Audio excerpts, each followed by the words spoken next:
Elvis was a fairly fit and energetic performer. When he went into the army, he found he needed to lose weight, so he took diet pills. These diet pills made him look nice and fit. However, they also gave him the first steps to his total drug addiction. When he was older, he took drugs, codeine, morphine, and any other pharmaceutical pill that he could get his hands on. Sometimes he faked his own diseases. Sometimes he overblew what he was feeling in order to be able to gain pills. Other times he didn't know how he was feeling. He just wanted to feel better and tried to get the doctor to give him more and more medication, saying, oh, this doesn't work, I want more.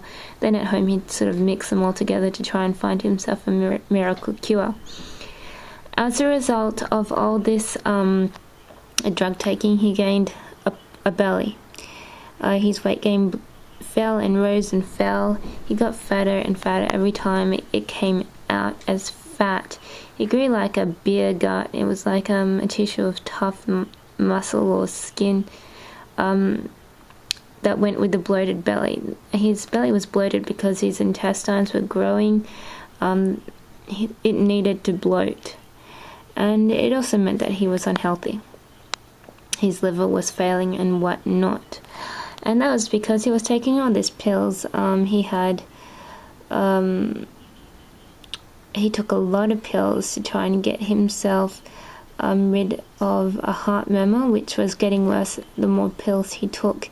He had a heart murmur, which he suffered through until he had a heart attack. And he had a heart attack when he was sitting on the toilet. And he had really bad constipation. It said that the effort of trying to pass some constipation actually overcame him. He had a heart attack as a result. Others say he had a heart attack because he broke his tongue trying to click it while talking on the phone. He went to the bathroom, tried to take a drug, and then he ended up falling in front of the seat with his head down before the seat, with his pants down.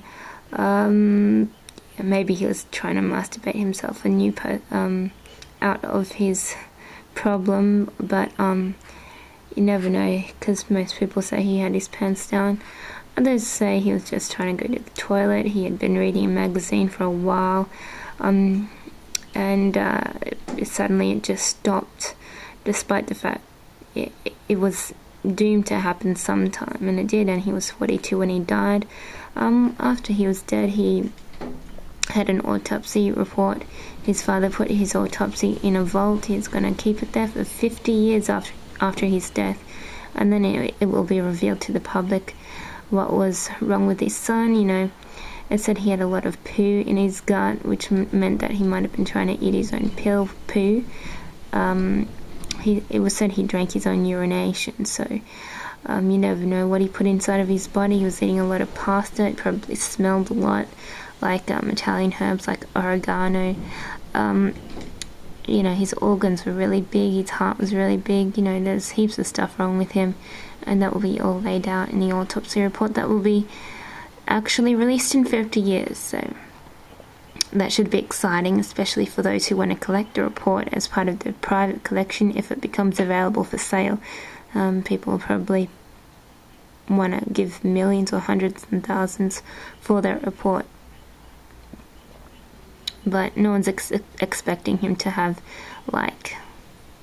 been a different person, for him to have an alien body which had glass insides, for him to be a mummy which relies on rolled up bits of rag for life, for him to be his own mother, for him to have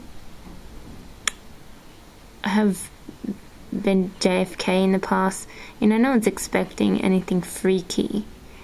It's probably just going to be a normal report which says, oh yeah, he had a bad liver, he had a bad heart, his organs were really big, his blood maybe had traces of such and such and such in it, and he was, he's died of a heart attack. It'll be like a more intense report of what had happened than what is known today, which is he had a lot of drugs and he died of a heart attack. So I guess most people will pay attention if it's ever released, but it's a bit of a mystery, Elvis mystery, which continues on to this day.